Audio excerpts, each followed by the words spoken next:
Okay, so let's talk about the human test. We see it all the time, right? But have you ever stopped and really wondered what it's all about? Ah, yes. This phrase. We have all been there. You're just trying to log in or maybe buy something and bam, you hit this wall. It's got to be the single most frustrating little roadblock on the entire internet. I mean, it's a weird question when you think about it. Yeah, of course I'm human. But believe it or not, that simple prompt is actually the front line of this massive invisible war that's happening online 24/7. So yeah, let's get to the bottom of it.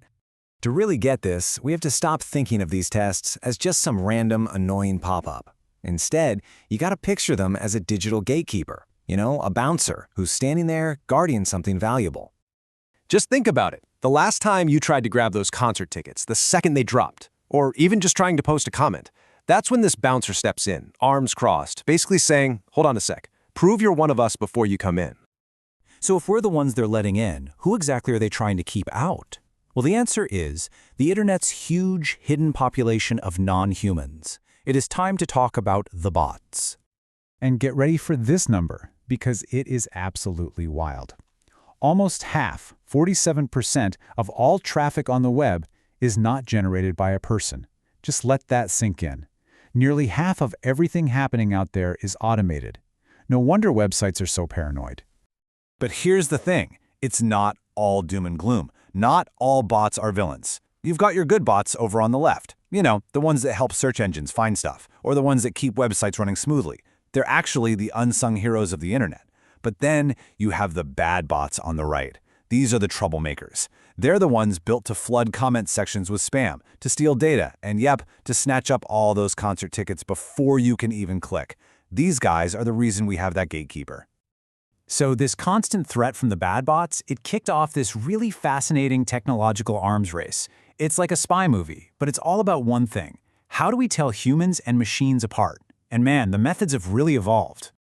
It all started with those squiggly, warped words that were almost impossible to read. But here's the crazy secret. While you were squinting and typing, you were actually helping digitize millions of old books that computer scanners couldn't figure out.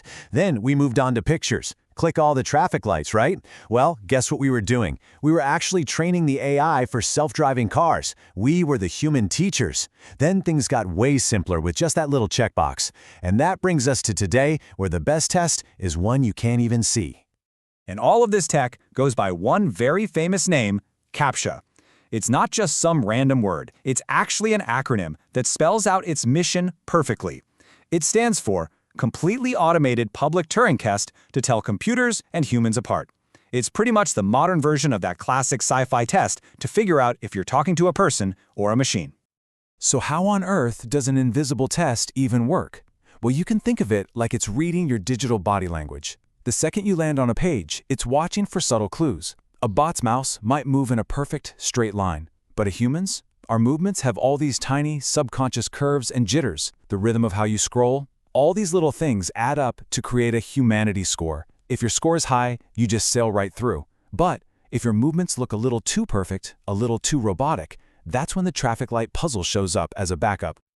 But, of course, the story doesn't end there. That arms race we talked about, it is more intense than ever before, mainly because that line separating human intelligence from machine intelligence is getting blurrier every single day. And this, right here, is the modern plot twist. The same artificial intelligence that we help train by clicking on all those buses and crosswalks, well, it's now smart enough to solve the very puzzles designed to stop it. An AI can identify a crosswalk in an instant and can even be programmed to fake those jittery human mouse movements. This has created a huge new challenge. So this really lays out the constant balancing act that everyone is facing. Image puzzles, which used to be pretty effective, are now just an annoyance that a good AI can beat. The simple checkbox is just way too easy for today's bots to fool. And while that invisible behavioral analysis is great for us, it's seamless, it also opens up some very real questions about privacy and how much we're being monitored.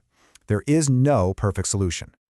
Ultimately, this is the holy grail. This is the dream.